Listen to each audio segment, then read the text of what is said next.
నీకు సంగీత ప్రియుడైన కాంతివర్మ అనే రాజు పొందిన వింత అనుభవం చెప్తాను విను అంటూ ఇలా చెప్పసాగాడు. వసంత దేశాన్ని ఏలిన కాంతివర్మ అమితమైన సంగీత ప్రియుడు. అతను రోజు సంగీతం విని ఆనందించాలి అనుకునేవాడు. అయితే ఆయన ఒకరోజు పాడిన వాడి చేత మళ్ళీ పాడించేవాడు కాదు. కారణం, ఎవరి పాట విన్నా అందులో ఏదో లోపం ఉందనిపించేది.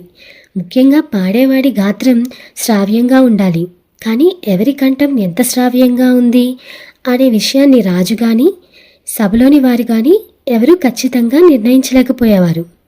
రోజు పాట కచేరీలు జరుగుతూనే ఉండేవి.